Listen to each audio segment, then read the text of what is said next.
Hey guys, welcome back to my channel. So today is the day that I dye my hair red. I have already sectioned it into 5 places. I'm going to be using the Revlon Vivid Red number 76. I got it from a supermarket for just 1,580 naira, which is pretty much a fair price. You're definitely going to be needing petroleum jelly. I would be using the brand called Revlon to protect the edges of my hair so I don't get any dye stain on them. A quick rundown of what you can find in the kit. First thing, the cream color developer. Secondly, the ammonia-free colorant. You would also find the after color conditioner, and of course you're going to have to see a guide. It's a paper that has lots of instructions, so you should read through them so you don't get things all messy before you start. It's for your own safety, trust me. Last but not the least, you're going to find a pair of gloves to protect your fingernails and your entire palm from dye stains. Try not to wear anything too fancy. Just pick an old shirt you don't care about because it's going to get stained. Start by putting some petroleum jelly around my hairline to protect it from dye stains. And do not be afraid to put a generous amount of it because it's for your own protection. And also put some on your ear. It's very important. You need to protect your ears, the back of your hairline, everywhere. Yep, very important. So I'm done with the petroleum jelly for now. And now we move on to our gloves. You know why you need to put on some gloves? Nobody wants to have red dye stains in between their fingernails when they are done, so just put on those gloves. First things first, you need to cut off the tip of the cream developer. Very important. This is the second time I'm dyeing my hair, and the first time I didn't do this, and what happened wasn't so nice. And next, you're going to take your number 2 ingredient, which is your ammonia-free colorant, and you're going to pour that bad boy into your cream developer. It's very easy. You can see that it's written number 2 on the bottle.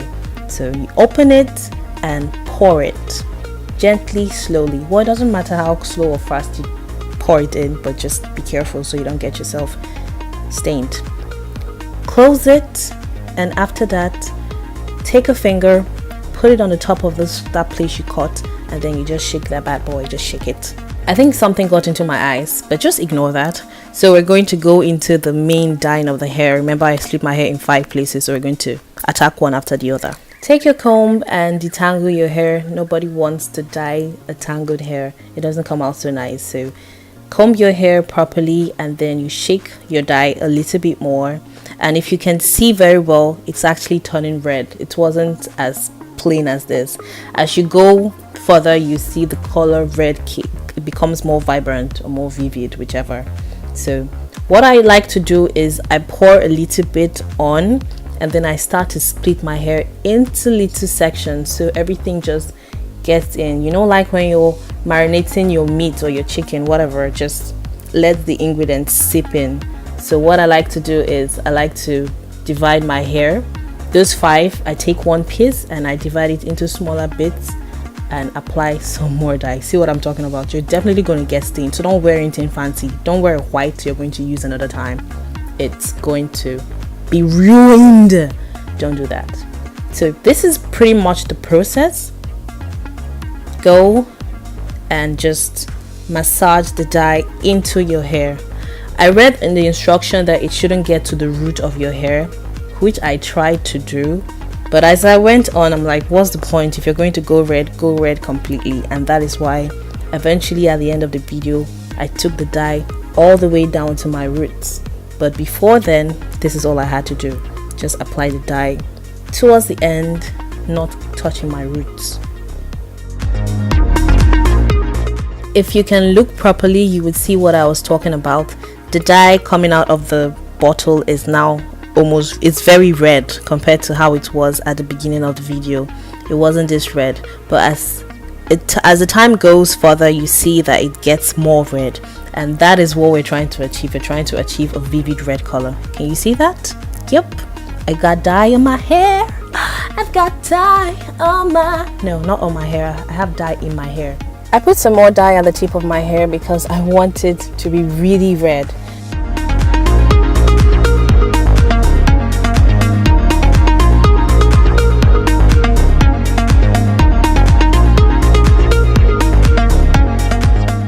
As usual, I'll move to the other side of my head. Repeat the exact same process on the other side. Detangle your hair with your fingers or comb Always walk your way from the tip of the hair towards the root. Trust me, it's less painful that way. Take out a small piece, apply the dye like you put ketchup on a hot dog. Wink. Rub it in.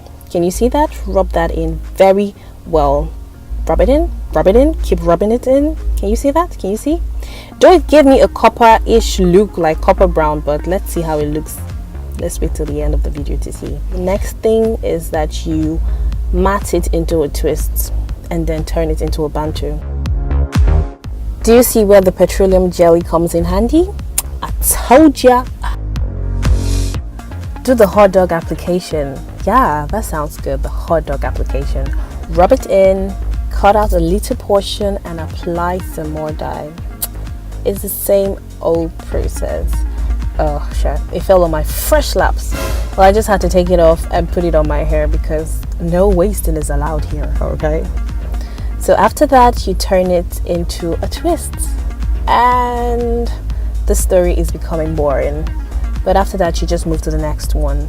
You see, the process is very easy, very straightforward, and it's really not rocket science. You can literally form a song from this process, like to make it easier for you if you're dyslexic. It's gonna be like, oh, you comb it, then you cut it into small portions. After that, you apply your dye and rub it in, and you twist it and turn it into a bantu. Now I feel like R. Kelly and Usher just telling us stories with their songs, but that's about it. And at this point, I already started applying the dye directly to my scalp. I mean, I really was determined to go full-blown red, like all Rihanna loud, you know. Don't worry, you have my permission and my blessings to skip this part of the video and head straight to where I have applied the dye on all parts of my hair. Don't worry, it's not so far from here anyway, so you can keep watching, or you can just double tap on your right screen and it's going to skip 15 seconds later. Thank you. I mean, you're welcome.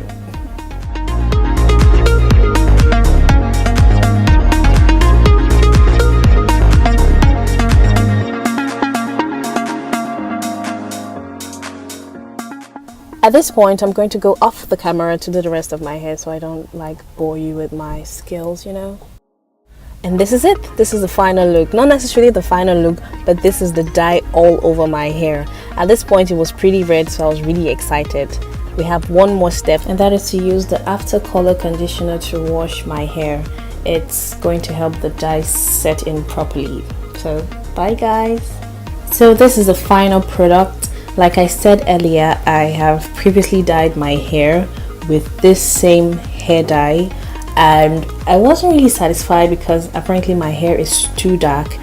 And now my second attempt, looking at it side by side, I really can't see much of a difference. I didn't get the vivid red as I was expecting. I really wanted a vivid red like I saw on the pack. However, if you have 4C hair like I do, I don't think this is a good product for you because you have to dye your hair multiple times to see a result of the vivid red. So I would not recommend you getting this particular Revlon if you are on a natural hair. If you have 4C, just stay off it, get something else. There's a new product that I'm going to be trying, so stay tuned. I'm going to post a video and hopefully it will help someone out there. Until then, bye.